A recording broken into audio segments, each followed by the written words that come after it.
It's the moment we've all been waiting for. The alpha news is finally here. There is a live premiere going on, and we are going to watch and react to it live together. So I'm in the waiting room, just like we lovingly call the Discord, for this to go live.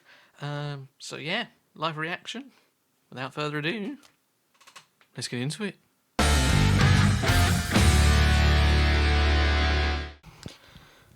Right, so we recorded this entire thing live and I messed up with the audio. So you can't actually hear anything that I did or said, neither with Simon. So we're going speed fire round now. Apologies that you've missed out on my commentary a second ago, but maybe this is more your thing. So the Timer has put out a video on the Fateless channel discussing the alpha, all the dates and things that we want to know. So, skipping through to here. There's currently a friends and family sort of round that's going to be going on right now. He mentions it's going to be content creators they know in this space, things like that. So that's going to be people like perhaps Darth Microtransaction, MTash, big creators who've played lots of these games and know a lot about them and what makes them good and feedback and that kind of stuff. There's also going to be, people who haven't played the game, so it could be spouses, aunties, grandmas, whoever it is, just to play it and get a feel for the game. Then, as you can see here, the stuff that we're interested in is right here. So the first alpha wave is going to be the 23rd of July to the 3rd of August with around 5k players. Then the second one's going to be the 13th of August to the 24th. There is a gap in the middle for the team to fix any bugs in between. So if in this wave we discover that actually on floor 32 when X character uses their ultimate the entire thing breaks, then they will sort of sort that.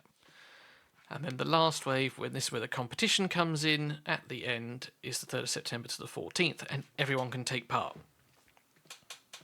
So a couple of things to note. They are going to send out an email asking what wave we want to be a part of and what we plan on playing it on. Everyone is going to say Alpha Wave 1 because they want the exclusivity and things like that, but not everyone's going to get it. And secondly, this is going to be buggy as hell. Or at least more buggy than the second alpha wave. So if you're the kind of person who's a little bit impatient, perhaps a bit like myself, and might get frustrated at these kind of things, do consider alpha wave 2. It will be a lot more smoother and a more enjoyable experience for you. Secondly, devices that it can be played on. Android, absolutely fine. PC, absolutely fine. Mac, they believe, works fine as well. But when it comes to iPhones, because they're inferior, only ones that can be played from an iPhone 15 Pro and newer can be used in the Alpha Cavern. That doesn't mean for the final game or things like that, it's just the Alpha Cavern. Now, by the way Simon said it's not their fault or anything they've done. It sounds like it's restrictions that Apple have placed on certain things. So, yeah, a bit of a bummer, but it is what it is. Android Master Race. Let's go. So yeah, those are the dates that everyone was looking at. So we continue to click through. He then mentioned that in the final competition wave, he did put a video about this not too long ago. Squidmar, who is in like the miniatures industry, is going to build a diorama. If you win the tower, your team will be the one on the diorama facing Fafnir, and they're actually going to fly out the top 5 people to Vegas to go see it, which I think was really cool. And yeah, it's going to be at Virko's Vault, which is Gary, who has all of these miniatures literally dotted all over his house. And yeah, this is where it's going to be held, in Virko's Vault.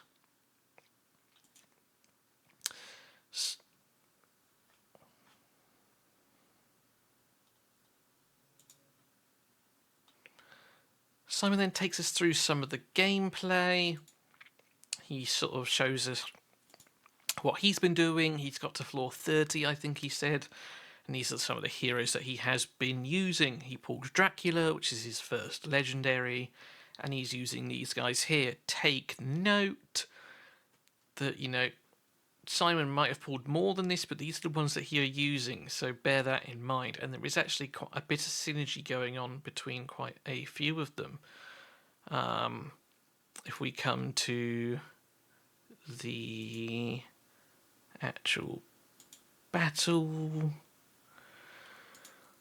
so looking at the floors, each one's going to have a 1-star and a 2-star, and it's going to tell you what you're going to need to do to get the 2-star reward.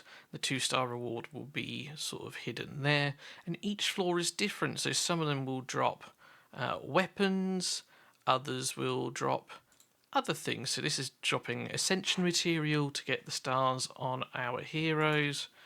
Other floors might drop weapons and heroes. Others might just drop gear. Others might drop God Steel, which is used to sort of rank up your weapons, that kind of thing. So if you need to farm something, you're going to have to go to a particular floor. Now, what I wanted to know is, and this is something that we're going to have to work as a community, is whether the floors are weighted in one direction. So if floor 21 drops weapons, is it more likely to drop Egyptian weapons? Or if it's heroes, is it more likely, is there a higher drop percentage to drop Virage units or Aru units, that kind of thing? So if you need to farm or you're missing something, we can sort of work together and push ourselves in that direction. But yeah, lots of stuff going on. And then Simon takes us into a battle. Then this is the team that he uses, that he selects. And it was really cool. So if I just play it for a second, we'll let Drac use his core ability. Now, we saw this in the CC leaks not too long ago, and we all wondered what it was he was placing. Now, it is now reflect damage and mend. Now, mend is used to reduce a bleed stack and heal you by 10%. Now, Drac is placing bleeds on his own team as well, which is really cool to see. So he's giving some sort of sustain as a brawler. Simon also mentions that he does more damage depending on the number of bleed stacks that are out there. So really cool to see his kit come into play. See a little bit of Dagonet placing Vanishing, and then has a chance to place Defense down on everyone. Guan Yu, we all know, places Drain. That is his thing. Leonidas, I thought, was really cool as well, because not only we see this here, so he places Drain on all enemies. This scales really well with Guan Yu, with the passive, who also places Drain, so there's going to be a nice little synergy right there between those two. He also gains 50 divinity when an ally receives damage from attacks, so that I thought was really cool. But the coolest part was the cinematic, sort of straight out of 300 use of this ultimate right here. I'll let it play through. It was so cool to see. Just like the film where he's like, no one makes me bleed my own blood. Bang. AoE hits all the units and does a large chunk of the damage as well. And then we see Dracula's ultimate in a moment as well. As Dagonet too. Dagonet jumps in, removes buffs. But Dracula's ult here. So we know that this is a 4-hitter. We've seen it before. Swipe, swipe, swipe, swipe. Now you see that it's saying removes debuffs.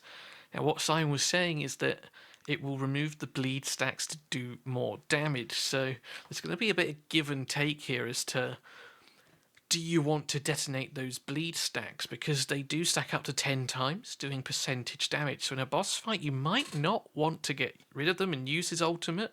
You might be more beneficial leaving them to stack. So this is going to be sort of an interesting sort of give and take that we're going to have to play with. Obviously, Dracula's going to be pairing really well with Lady Jacques, especially if you put her passive on Dracula's weapon, where he does 20% increased damage to targets under bleed. Really cool sort of synergies coming into play. And that was that. Like, lots of cool gameplay footage. He talks a little bit about the cameras. And yeah, that was the sort of quick fire run of today's video. If you missed it, apologies if you were looking for the entire thing to go live. I did record it, but there's no sound. So what can you do? Anyway, thank you very much for watching. Take care and look after yourselves. Work hard, but as always, play harder. And hopefully, I will see you in the alpha soon. Cheers.